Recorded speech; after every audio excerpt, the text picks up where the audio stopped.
Bem, vamos lá. A nossa primeira conversa da noite de hoje é com Antônio Catete, que é presidente do Sindifisco, que é o Sindicato dos Servidores da Fazenda Estadual. São os servidores da Cefa. Não é isso, Catete? É um prazer tê-lo aqui. Muito obrigado, Bona. O prazer é todo nosso estar aqui na RBA conversando com vocês e prestando alguns esclarecimentos à nossa sociedade a respeito de impostos, a respeito da questão sindical, que é tão importante nesse momento que estamos vivendo, onde está havendo uma transformação, né, na forma dos sindicatos atuarem. Bem, você acaba de ser reconduzido para a presidência da entidade depois do primeiro mandato de 4 anos, não é isso? E 3 anos, né? Então você terá mais 3 anos. E é um sindicato que já fez aí jubileu de prata agora em maio, né? Já está adulto o suficiente e bastante influente na política de um modo geral do estado do Pará. Tanto que a lei orgânica do fisco teve uma participação ativa do Sindifisco. Ela foi promulgada em 2011, né? E o que é que trouxe de inovação para o estado? Olha, a lei orgânica do Pará, ela é um modelo para o Brasil todo. Ela não só organizou a carreira do fisco, mas também procurou tirar o máximo possível da ingerência política nas entidades do fisco, ou melhor, nas instituições do fisco, na Secretaria da Fazenda. Por quê? Porque as interferências políticas, quando são positivas e boas, é sempre bem-vindo. Quando ela atrapalha o Estado, quando ela atrapalha o funcionamento de uma engrenagem, de uma máquina tão importante quanto a do fisco, ela deve ser evitada ao máximo possível. A lei orgânica trouxe esse espírito, mas a lei orgânica ainda é nova, né? E lei boa é lei velha, né? Essa lei orgânica, ela tem como principal objetivo atender o anseio do povo, da população. Quer dizer que ela não está sendo respeitada como deveria ainda? Ela ainda não está totalmente regulamentada. Algumas coisas da lei orgânica, algumas previsões dela ainda precisam ser regulamentadas. Uma boa parte já está funcionando da lei orgânica e foi essa lei orgânica, nascida lá no governo da Ana Júlia e depois promulgada pelo governo atual de Simão Jatene, em 2011, trouxe melhoramentos significativos para a arrecadação do Estado. Você tem uma ideia, Bona? Em 2011, a representação na receita total do Estado, a União representava 50% mais ou menos do que o Estado tinha de receita. Hoje, depois da lei orgânica, se inverteu essa condição. Hoje o Estado participa com 70% do total dos recursos do Estado e apenas 30% é repassado pela União. Então isso é fruto Passou a andar com as pernas próprias. Exatamente. Porque até então a gente ouvia falar que a arrecadação do Estado mal e porcamente dava para pagar a folha de pagamento. Exatamente, era isso. Não sobrava nada, faltava dinheiro para custeio, para investimento, então nem se fala. Vivia o Estado com pires na mão pedindo recurso da União. Isso, a gente ouve falar que é um Estado extremamente rico, um Estado com superávit na balança comercial, um Estado exportador, mas também um Estado extrativista. Aí me leva a tal da Lei Candir, que a gente ouve falar já desde que eu nasci, que eu fico ouvindo falar essa Lei Candir. Esse Candir deve ter sido muito poderoso, porque ninguém consegue acabar com essa lei, que já sabemos que é má para o Estado. Essa lei é extremamente prejudicial ao Estado, e eu iria mais longe, Bona, ela é prejudicial ao Brasil todo. E por que quem segura? Quem é tão forte que segura a Lei Candir? Veja bem, a lei Candir, o princípio dela é de que não se exporta imposto. O problema é que nós somos um Estado extrativista, um país que exporta mercadorias na sua forma ainda primária, ou seja, você exporta emprego, você exporta material de primeira elaboração e depois você importa produto industrializado. Você tem uma ideia? O Brasil tem a maior reserva de nióbio, que a gente não sabe nem o que é, nem para que serve o nióbio. A maioria das pessoas não sabe, mas ele é um produto, uma liga metálica extremamente importante para alta tecnologia, para produtos de alta tecnologia. E nós importamos produtos de alta tecnologia e pagando todos os impostos onde ele foi montado. Quem recebe o imposto todo, o produto sai do país sem a cobrança de nenhum imposto.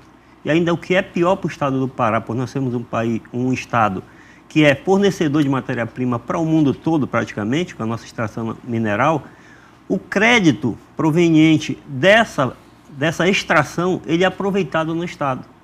E aí, além de não pagar nada, o estado ainda fica devendo esse crédito para quem exporta.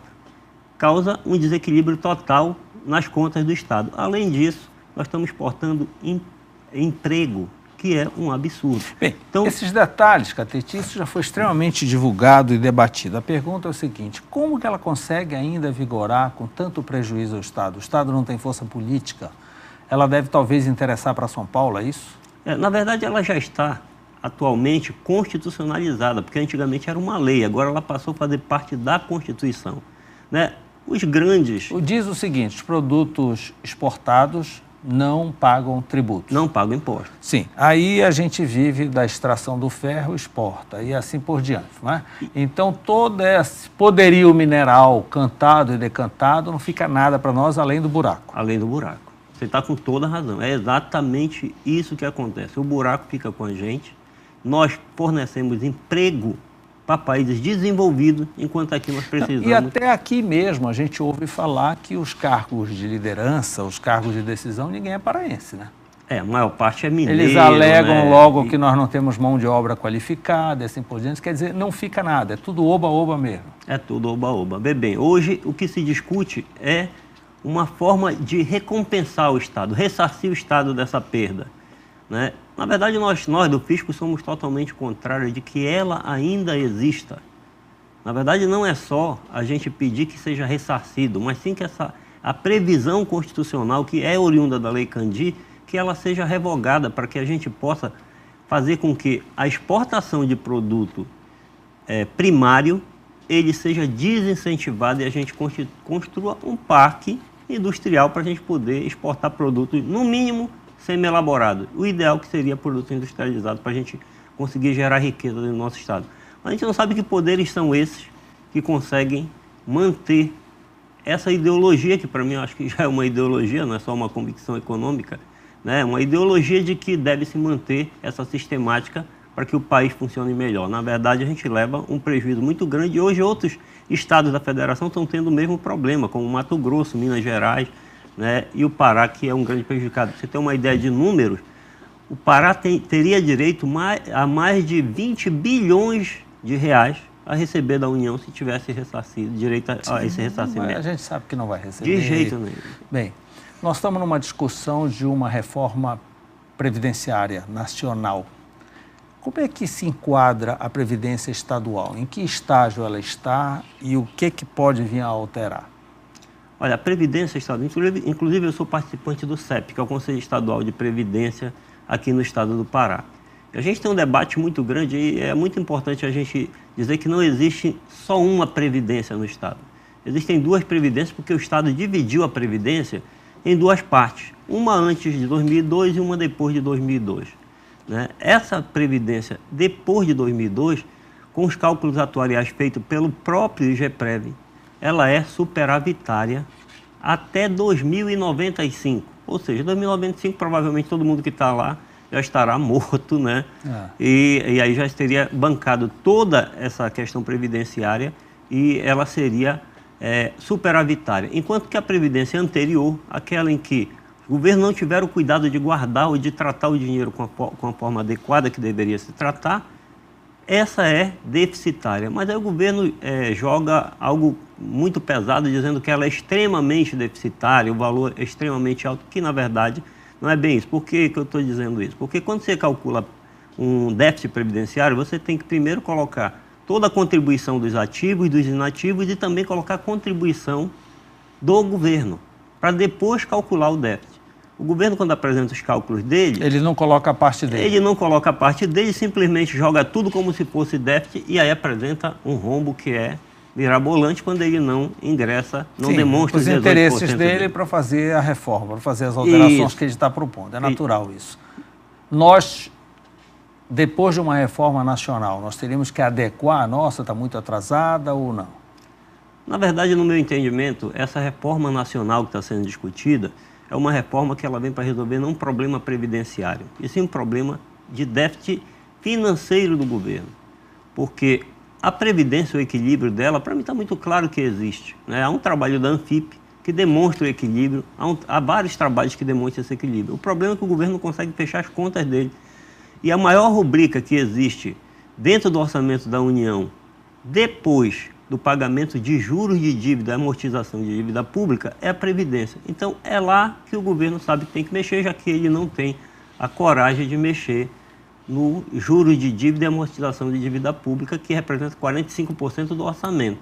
Aí o governo lança a mão desse pacote, lança a mão dessa medida, né, que o próprio governo anterior já pensava em fazer medida parecida e o atual também está encaminhando, tentando resolver um problema de déficit financeiro e não de déficit previdenciário, porque o governo não tem dinheiro suficiente para arcar com todas as suas responsabilidades. O ideal seria fazer um ajuste, sim, em relação à questão dos juros de pagamento da dívida pública, né, dos juros de amortização da dívida pública, para poder equilibrar o orçamento. Não tem coragem de fazer isso, enfrentar os grandes banqueiros, e aí sobra para a Previdência e para as outras contas, que no final de tudo é quem tem que pagar esse desequilíbrio financeiro do governo, em virtude até da crise, né?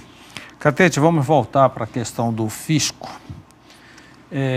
Qual é o posicionamento do Sindifisco com referência à sindicância patrimonial? Boa pergunta, Mauro. Boa pergunta. Acho que essa é uma pergunta que interessa muito a todos nós. Até porque o fisco não é bem visto desde o início da sociedade. Pois é, né? É sempre uma reputação complicada, não é? Que o tempo passa e não consegue alterar. Mas diante de todos esses distúrbios que a gente vê diariamente na imprensa, isso acaba aflorando, não é? Então é muito normal. O que fulano faz? O fulano é do fisco. E fica no ar. Não é? O que fica no ar? A gente sabe, e todos os nossos telespectadores sabem. Como mudar essa reputação? Como criar uma imagem verdadeira, punir quem deve ser punido, fazer de que forma? É por isso que a gente defende, Mauro, a gente tem defendido a sindicância patrimonial. E é uma defesa que o Sindifisco faz e que a própria administração da Secretaria tem tentado trabalhar nesse sentido. O que é a sindicância patrimonial? Você vai verificar qual é o patrimônio de todos os servidores. Não podemos fechar isso somente no fisco. Todos os servidores públicos, eles têm um patrimônio pessoal.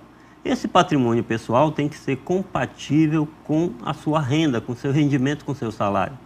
Então, a sindicância patrimonial nada mais é do que todos os servidores do Estado prestassem conta do seu patrimônio, já que o Estado detém a informação de qual é a renda. Através de uma declaração de imposto de renda? Isso, uma declaração para todos. Agora, quem iria fazer uma análise prévia disso? Nós defendemos que tem que ser primeiro os 3 poderes constituídos, né? O Legislativo, o Judiciário e o Executivo. E dentro da questão do Executivo, do Legislativo vamos incluir o MP, o Ministério Público, que é um parceiro importante na averiguação de tudo isso. E dentro do Executivo, a gente tem também os tribunais, quer dizer, dentro do Legislativo tem os tribunais de contas também, que eles são muito importantes nessa análise. E também no Executivo ter a participação do fisco, já que a gente tem habilidade em fazer auditorias, ter informações a respeito da questão patrimonial de muitas pessoas que, às vezes, não têm seus rendimentos exclusivamente só do fisco, né? Há pessoas que são casadas com empresários, né? Não só do fisco, sim, qualquer pode servidor ter uma público, atividade fora e assim por diante. E assim por diante. Então, a gente é favorável... Fazer uma análise geral, incluindo todos os rendimentos, talvez pela declaração de imposto de renda, que merece fé. Isso, que merece a fé. O brasileiro tem medo do leão, não é verdade? Verdade. São poucas das instituições em que o brasileiro teme. Então, através da declaração de imposto de renda, talvez fosse uma solução. Seria uma solução. E a partir daí, se houvesse alguma discrepância, algo que não batesse, não viesse a convalidar o patrimônio versus o rendimento, aí seria encaminhado para os órgãos para fazerem uma apuração. Cada órgão faria a sua apuração e aplicada a penalidade que... Agora, Catete, mesmo assim, isso já é difícil hoje em dia, né? São tantos mecanismos, a gente está vendo agora aí na Lava Jato, tantos mecanismos envolvendo o que chamam de laranja aqui, laranja ali, que hoje é muito difícil alguém ainda cair numa malha dessa natureza, você não acha? Eu acho o contrário, Mauro. Eu acho que hoje se tem uma facilidade muito grande de buscar informações adicionais. Sim, hoje está tudo globalizado, está tudo eletrônico, isso. Basta uma vontade política, tá? Talvez sim. Todo mundo coloca alguma coisa no Facebook. Pra você ter uma ideia, a Receita Federal ela vai muito verificar... Sinais exteriores de riqueza. É verdade. Então, isso é importante que busque também esse tipo de informação, mas que não seja uma busca em todos os servidores com um sentido só de punição. Eu acho que a gente tem... Mas de um alerta. Quem tiver distorção, que seja punido. que seja apurado e depois punido. E que também essa cultura de que a gente esteja verificando isso vai criar, com certeza, um comportamento melhor em todos os servidores públicos. Porque... A Cefa no Pará, por exemplo, tem algum telefone, algum lugar que possa receber denúncia e proteger o denunciante? Olha, nós temos a corregedoria e nós temos também a ouvidoria. Todos eles aceitam denúncias agora. Eles só dão encaminhamento em denúncias que não forem anônimas para efeito de punição. Isso é uma exigência legal, né?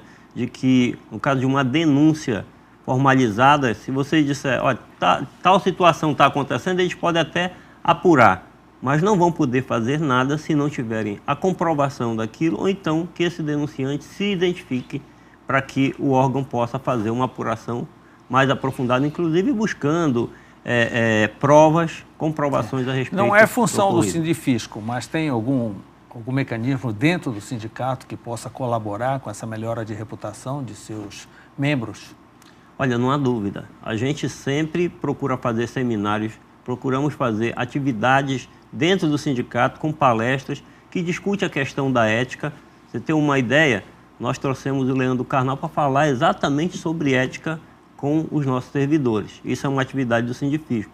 Também deixamos muito claro que o sindicato tem a obrigação de oferecer a defesa do seu sindicalizado, mas ele não tem compromisso nenhum com o resultado. O resultado tem que ser verdadeiramente o que tem ocorrido. Esse é um compromisso de todos nós, porque nós queremos um fisco ético, assim como nós queremos uma polícia civil ética, uma polícia militar ética, nós queremos um judiciário ético, nós também queremos um fisco ético para poder atuar em defesa da sociedade. E essa ética, sem sombra de dúvida, acaba aumentando substancialmente a arrecadação do Estado, né? Com certeza. O que é que você acha, com a sua opinião pessoal, sobre essa tentativa de aumento tributário em plena crise econômica que nós estamos vivendo? Olha, na verdade, essa tentativa, eu acho que você está se referindo, foi a do final do ano passado, sim, no pacote do governo do Estado, né? Nós lançamos imediatamente, quando tivemos a informação a respeito dessa tentativa de aumento de carga tributária, nós lançamos um manifesto do sindicato, divulgamos dentro da Assembleia Legislativa e também para a sociedade, né? Colocamos nos jornais de maior circulação do Estado, nosso posicionamento, e isso nós fomos a primeira entidade a se manifestar contrariamente ao aumento de tributos, né? Eu sei que o Estado ele apresentava como fundamento para poder fazer isso, que outros estados haviam feito, só que todos os estados que fizeram essas medidas, nenhum deles saiu da crise por causa disso. Ao contrário, o Rio de Janeiro fez isso, até hoje está um problema muito grande. O Rio Grande do Sul fez isso, também está em situação precária. A gente tinha a certeza absoluta que aumentar a carga tributária, principalmente aumentando a carga tributária nas pessoas de maior carência econômica do nosso estado, não seria a solução, isso tem problema adicional. E quando nós lançamos esse manifesto, a Assembleia Legislativa entendeu a sinalização dada pelo Sindifisco, a partir daí ela se posicionou contrário ao aumento da carga tributária, fazendo o governo recuar nessa medida que seria extremamente prejudicial. A gente tem certeza absoluta que estávamos no caminho certo, que até hoje, um dos poucos estados da federação que ainda apresenta um equilíbrio é o estado do Pará. Eu tenho dúvidas se nós tivéssemos feito aquela medida, se ele estaria na condição que está hoje. Agora, Catete, você falou aí sobre transferências de benefícios tributários, coisa parecida. O Pará, como o resto do Brasil, está sendo invadido nesse momento por grandes redes varejistas, grandes redes atacadistas, porque aquelas regionais tiveram dificuldade, não conseguiram ultrapassar a crise econômica que nós estamos vivendo, e eles começaram a ocupar espaço. E há denúncias de que transferem benefícios que têm nos seus estados de origem e assim por diante. Então fica uma briga desigual, aqueles daqui que já estão cambaleando ficam numa situação difícil, né? Você já ouviu falar nisso com certeza, isso está na mídia de um modo geral. O que fazer? Como resolver? Porque o tempo está passando e a gente não vê uma solução para isso. Bona, muito claro o posicionamento do Sindifisco e dos servidores de fisco em geral. Nós somos contrários a benefícios fiscais.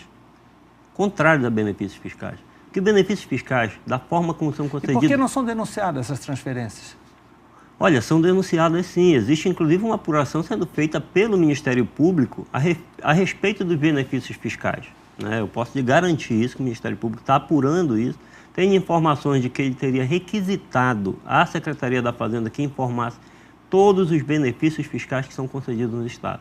Benefício fiscal, para mim, não deveria existir. Eu sou favorável de que se cobre a carga tributária de todo mundo e, se você quiser incentivar determinada área, incentive com benefícios sociais essa área e não com benefícios fiscais. O que acontece? Se você tem proximidade com alguém ou você é muito forte, você consegue um benefício fiscal. Se você não tem, você tem maior dificuldade de tocar a sua atividade. E o benefício fiscal faz com que haja uma concorrência desleal, que é o que você está falando agora. E concorrência desleal vai fazer com que alguns quebrem e outros tenham supremacia sobre os demais. E toda vez que alguém tem supremacia, ele baixa o preço para ganhar o mercado. Mas quando ele for sozinho... Ele entra com dumping, é verdade. Quando ele for sozinho, ele vai elevar de novo isso e a população vai ficar prejudicada. E sem querer defender a reserva de mercado, chegou a hora da gente olhar também para aquele empresário nosso que está lutando há tanto tempo e aqueles grandes que só chegam numa hora de crise como essa e ainda recebem algum tipo de incentivo do Estado. Isso que a gente nos deixa triste em ver, né? Situações de empresas locais tendo que concorrer com os grandes de fora e que entram com transferências de benefício e assim por diante. Isso está no estado todo, Bona. No estado todo. Não é só aqui. Não é só aqui. Em Belém a gente sente um pouco mais. Mas no estado todo, eu estive agora em Marabá e conversando com o pessoal, e há também esse mesmo problema de que os grandes chegam, simplesmente acabam com os menores, conseguem benefícios que ninguém quase consegue. E nós somos totalmente o contrário. Que vê a imagem do tubarão. Exatamente. Olha, muito obrigado pela entrevista, parabéns pela revista dos 25 anos do Sindifisco, está começando a circular agora, não é isso? Exatamente, esse é o primeiro exemplar que eu fiz questão de trazer muito aqui. Muito obrigado pela primazia, obrigado pela entrevista e continue firme e forte lá, levantando a voz em benefício do contribuinte paraense. Muito obrigado, Bona, foi um prazer estar com você aqui, estamos à disposição. E eu queria agradecer ao seu programa, que é um programa que trata de temas relevantes para a nossa sociedade, para que a sociedade se esclareça e se manifeste, sabe, Bruno? A gente é sempre favorável de que a sociedade se manifeste quando ela não concordar com as coisas ruins que às vezes acontecem no nosso estado. Eu queria lhe parabenizar porque você sempre joga um pouco de aginomoto, como o pessoal costuma dizer, na comida para levantar um pouco essa questão do debate que é tão importante na nossa sociedade. Muito obrigado. Obrigado. No próximo bloco, uma entrevista com